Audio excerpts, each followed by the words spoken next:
जागतिक महिला दिनानिमित्त पनवेल महानगरपालिकेच्या वतीने दरवर्षी विविध क्षेत्रात उल्लेखनीय कार्य करणाऱ्या महिलांना सन्मानित करण्यात येते। यावर्षीचा हा पुरस्कार सोहळा पनवेल महानगरपालिकेच्या फडके नाट्यगृहात पार पडला। या कार्यक्रमाला महापौर नितीन पाटील, उपमहापौर प्रमिला पाटील, पालिकेचे अतिरिक्त आयुक्त महेश कुमार मेघमाने उपस्थित होते। या कार्यक्रमात परिणिता सोशल फाउंडेशनच्या सामाजिक कार्याची दखल घेत संस्थेच्या संस्थापिका साक्षी सागवेकर यांना नारी सन्मान पुरस्काराने गौरवण्यात आलं। गेली 5 वर्षे परिणिता सोशल फाउंडेशनच्या माध्यमातून साक्षी सागवेकर उद्योजकांना व्यासपीठ उभं करून देण्याचं महत्त्वाचं कार्य करत आहेत। ठाणे, डोंबिवली, ऐरोली ते पनवेल आणि वाशी ते पनवेल या भागातील 1000-1500 महिलांच्या व्यवसायांना ग्राहकांपर्यंत घेऊन जाण्याचं आव्हान त्यांनी लिलया पेललं आहे। आजपर्यंत 60हून अधिक व्यवसाय प्रदर्शनाचं आयोजन करत नवी मुंबईतल्या हजारो ग्राहकांपर्यंत पोहोचण्यात त्यांना यश मिळालंय।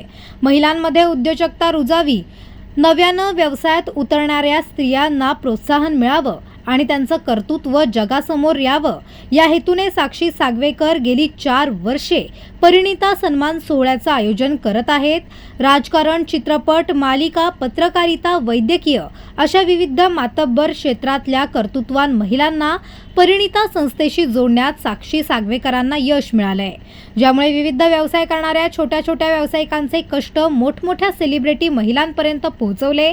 या मोठ्या महिलांसोबत परिणिताशी जोडलेल्या छोट्या उद्योजकांना एकाच व्यासपीठावर उभं राहण्याची संधी आणि प्रेरणा परिणिता सन्मानामुळे मिळाली आहे। साक्षी सागवेकर यांनी दूरदृष्टी ठेवून आखलेल्या या कल्पकतेची दखल आता प्रशासकीय पातळीवर घेण्यात आली आहे। पनवेल महापालिकेचे महापौर नितीन पाटील आणि उपमहापौर प्रमिला पाटील यांच्या हस्ते साक्षी सागवेकर यांना नारी सन्मान पुरस्कार देऊन गौरवण्यात आले। यावेळी बोलताना, माझा हा पुरस्कार मी परिणिताच्या सर्व सदस्यांना समर्पित करते। माझ्यावर विश्वास ठेवून मला साथ देणाऱ्या परिणितांचा हा गौरव असल्याचं मी मानते, असं साक्षी सागवेकर म्हणाल्या। या पुरस्कारासाठी पनवेल महापालिका, पालिकेचे महापौर नितीन पाटील आणि सर्व प्रतिनिधी कर्मचाऱ्यांचे मी संस्थेच्या वतीने मनापासून आभार मानते, असेही साक्षी सागवेकर म्हणाल्या।